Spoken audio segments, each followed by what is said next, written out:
Hi hello అండి, నేను మీ స్పందన. టేస్టీగా ఎగ్ దమ్ బిర్యానీ ఎలా ప్రిపేర్ చేసుకోవాలో వీడియో చూపిస్తాను అండి. వీడియో స్కిప్ చేయకుండా ఫుల్ వీడియో చూడండి.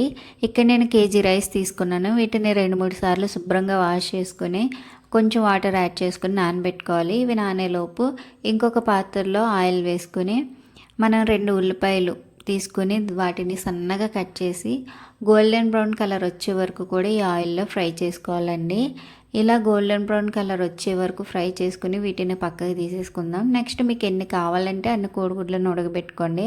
అదే ఆయిల్లో కోడిగుడ్లను కూడా వేసేసుకుని దానిలో పసుపు కారం వేసి కలర్ చేంజ్ అయ్యే వరకు ఫ్రై చేసుకోవాలి. నేను ఇక్కడ బాస్మతి రైస్తో ప్రిపేర్ చేశానండి.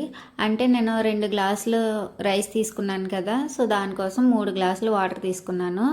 బాస్మతి రైస్కి అయితే తక్కువ వాటర్ వేసుకోవడమే మంచిది. దానిలోనే అల్లం వెల్లుల్లి పేస్ట్, కొద్దిగా నెయ్యి, రుచికి సరిపడినంత సాల్ట్ వేసుకుని రైస్ని ఉడకబెట్టుకుంటే మనకి పలుకులుగా వస్తుందండి. నార్మల్ రైస్ అయితే 1 గ్లాస్ రైస్ వేసుకుని 2 గ్లాసులు వాటర్ వేసుకుని ఉడకబెట్టుకుంటే బాగుంటుంది. నెక్స్ట్ ఇంకొక పాత్రలో 1 టేబుల్ స్పూన్ నెయ్యి వేసుకుని జీడిపప్పుల్ని గోల్డెన్ బ్రౌన్ కలర్ వచ్చే వరకు ఫ్రై చేసుకుని పక్కన పెట్టుకోవాలండి. నెక్స్ట్ అదే పాన్లో ఆయిల్ వేసుకుని దానిలో బిర్యానీ సరుకులు వేసి అందులోనే 2 ఉల్లిపాయలు సన్నగా కట్ చేసుకొని పచ్చిమిర్చి 6 పచ్చిమిర్చిని కూడా వేసి ఫ్రై చేసుకోవాలి. అవి ఫ్రై అయిన తర్వాత 2 టమాటోలని చిన్న ముక్కలు కట్ చేసుకుని వాటిని కూడా 2 నిమిషాలు మగ్గించుకోవాలి. అవి మగ్గిన తర్వాత పుదీనా కొత్తిమీర వేసి దానిలోనే 1 టేబుల్ స్పూన్ అల్లం వెల్లుల్లి పేస్ట్ వేసి పచ్చిన వాసన పోయే వరకు కూడా ఫ్రై చేసుకోవాలి.